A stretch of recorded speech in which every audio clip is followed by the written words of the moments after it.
Assalamualaikum teman-teman. Jadi di video kali ini kita akan membahas mengenai hukum perbankan. Langsung aja kita mulai.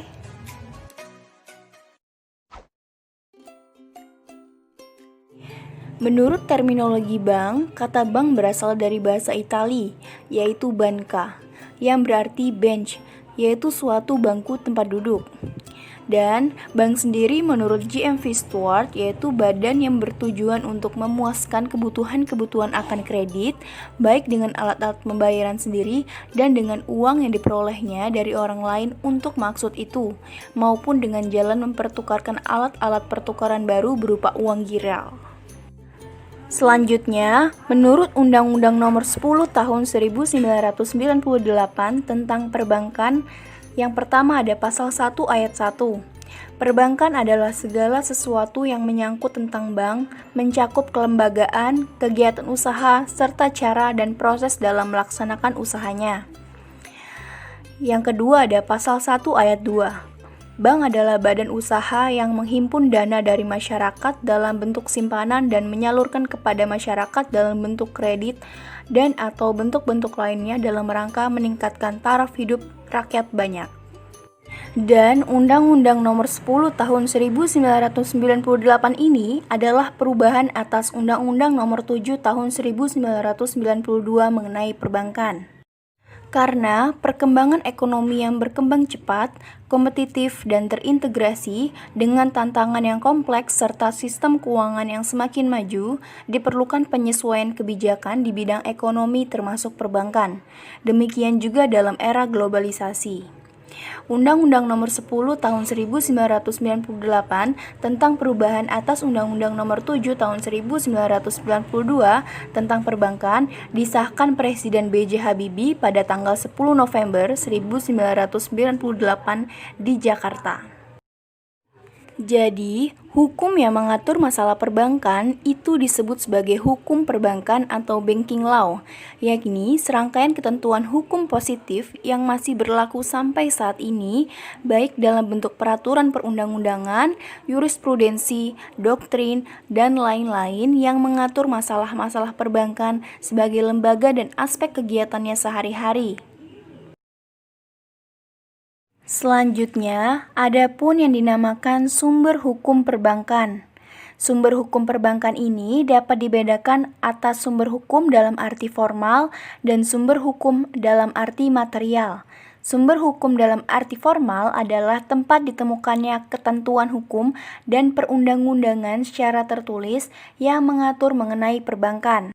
Adapun sumber hukum dalam arti material adalah sumber hukum yang menentukan isi hukum itu sendiri dan tergantung dari sudut mana dilakukan peninjauannya, apakah dari sudut pandang ekonomi, sejarah, sosiologi, dan lain sebagainya. Selanjutnya, adapun ruang lingkup dari pengaturan hukum perbankan, antara lain yang pertama, adanya asas perbankan, seperti norma efisien, keefektifan kesehatan bank, dan profesionalisme perilaku perbankan.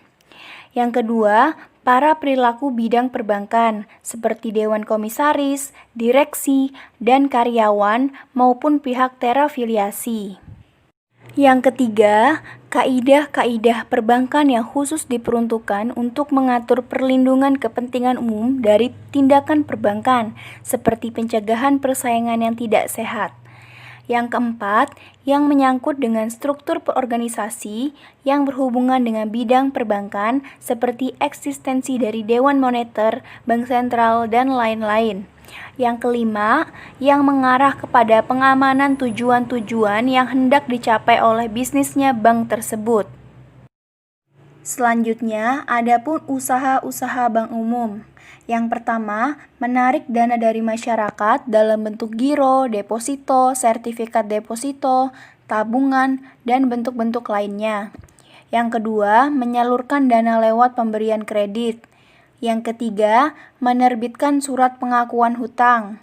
Yang keempat, membeli, menjual, dan menjamin atas resiko sendiri dan atau atas kepentingan nasabah, yakni terhadap suatu surat berharga. Yang kelima, melakukan kegiatan valuta asing. Yang keenam, melakukan penyertaan modal pada bank, perusahaan lain dalam bidang keuangan seperti perusahaan leasing, modal ventura, perusahaan efek, asuransi, atau dalam lembaga clearing penyelesaian dan penyimpanan. Selain usaha bank umum, adapun bentuk hukum bank umum dan bank BPR. Yang pertama, bentuk hukum suatu bank umum dapat berupa perseroan terbatas, koperasi, dan perusahaan daerah. Yang kedua, bentuk hukum suatu bank pengkreditan rakyat antara lain perusahaan daerah, koperasi, perseroan terbatas, dan bentuk lain yang ditetapkan dengan peraturan pemerintah. Tujuannya memberikan wadah bagi penyelenggara lembaga perbankan yang lebih kecil dari bank pengkreditan rakyat, seperti bank desa, lumbung desa, dan badan kredit desa. Dalam dunia perbankan di tanah air ini, kita akan mengenal dua jenis bank, yaitu bank umum dan bank pengkreditan rakyat atau BPR. Meski dua jenis bank ini sudah ada sejak lama, sayangnya masih banyak orang yang belum mengerti dan memahami arti dan perbedaan antara bank umum dan bank pengkreditan rakyat atau BPR. Menurut Undang-Undang Nomor 10 Tahun 1998 Pasal 1, bank umum adalah bank yang melaksanakan kegiatan usaha secara konvensional dan atau berdasarkan prinsip syariah yang dalam kegiatannya memberikan jasa dalam lalu lintas pembayaran. Usaha bank umum salah satunya menghimpun dana dari masyarakat dalam bentuk simpanan berupa giro, tabungan deposito, tabungan berjangka, sertifikat deposito, tabungan biasa, dan atau bentuk lainnya yang disamakan dengan itu. Sedangkan Bank Pengkreditan Rakyat atau BPR adalah bank yang melaksanakan kegiatan usahanya secara konvensional atau berdasarkan prinsip syariah yang dalam kegiatannya tidak memberikan jasa dalam lalu lintas pembayaran. Usaha BPR menghimpun dana dari masyarakat dalam bentuk simpanan berupa deposito berjangka, tabungan, dan atau bentuk lainnya yang disamakan dengan itu. Selanjutnya, kita masuk pada rahasia bank. Secara teori, ada dua pendapat tentang rahasia bank, yaitu yang pertama, teori rahasia bank secara mutlak, yaitu bank berkewajiban menyimpan rahasia nasabah yang diketahui oleh bank karena kegiatan usahanya dalam keadaan apapun. Semua keterangan mengenai nasabah dan keuangannya yang tercatat di bank wajib dirahasiakan tanpa pengecualian dan pembatasan dengan alasan apapun dan oleh siapapun. Dan teori yang kedua yaitu teori rahasia bank bersifat nisbi atau relatif, yaitu bank diperbolehkan membuka rahasia nasabahnya untuk suatu kepentingan mendesak, misalnya demi kepentingan negara atau kepentingan umum. Dan menurut pasal 30 ayat 3 dan pasal 33 Undang-Undang Perbankan, yang dimaksud dengan rahasia bank adalah segala sesuatu yang berhubungan dengan keterangan mengenai penyimpanan dan simpanannya. Bagi bank yang melanggar ketentuan di atas, maka berdasarkan pasal 40 Undang-Undang Nomor 10 Tahun 1998, maka akan dikenakan 2-4 tahun penjara serta denda 4 miliar sampai dengan 8 miliar. Adapun pengecualian terhadap rahasia bank. Yang pertama, untuk kepentingan perpajakan. Dalam pasal 41 ayat 1 Undang-Undang Nomor 10 Tahun 1998 tentang perbankan ditentukan untuk kepentingan perpajakan, pimpinan Bank Indonesia atas permintaan Menteri Keuangan berwenang mengeluarkan perintah tertulis kepada bank agar memberikan keterangan dan memperlihatkan bukti-bukti tertulis serta surat-surat mengenai keadaan keuangan nasabah penyimpan tentu kepada pejabat pajak. Yang kedua, untuk kepentingan penyelesaian piutang bank. Untuk menyelesaikan piutang bank yang sudah diserahkan kepada BUPLN atau PUPN, pimpinan Bank Indonesia memberikan izin kepada pejabat BUPLN atau PUPN untuk memperoleh keterangan dari bank mengenai simpanan nasabah debitur. Yang ketiga, untuk kepentingan peradilan pidana.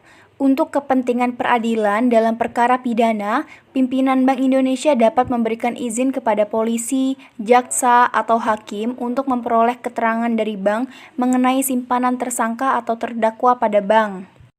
Yang keempat, untuk keperluan tukar-menukar informasi antar bank. Tukar-menukar informasi antar bank dimaksudkan untuk memperlancar dan mengamankan kegiatan usaha bank antara lain guna mencegah kredit rangkap serta mengetahui keadaan dan status dari bank yang lain. Dengan demikian, bank dapat menilai tingkat resiko yang dihadapi sebelum melakukan suatu transaksi dengan nasabah atau dengan bank lain. Selanjutnya, adapun sanksi-sanksi hukum terhadap pelanggaran rahasia bank. Ciri khas dari sanksi pidana terhadap pelanggaran prinsip rahasia bank yaitu sebagai berikut. Yang pertama, terdapat ancaman hukuman minimal di samping ancaman maksimal. Yang kedua, antara hukuman penjara dan hukuman denda bersifat kumulatif, bukan alternatif. Yang ketiga, tidak ada korelasi antara berat ringannya ancaman hukuman penjara dengan hukuman denda.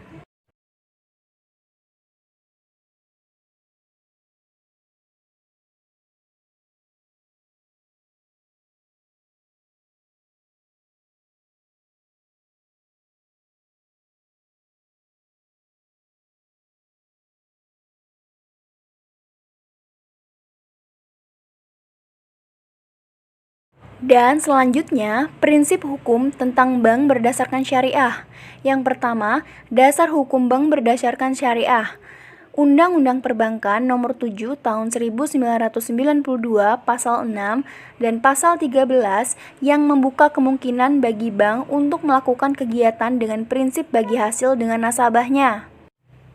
Nah, kegiatan pembiayaan bagi hasil tersebut kemudian diperluas dengan ketentuan dalam Undang-Undang Perbankan Nomor 10 Tahun 1998 yang memperluas menjadi kegiatan apapun dari bank berdasarkan syariat yang ditetapkan oleh Bank Indonesia.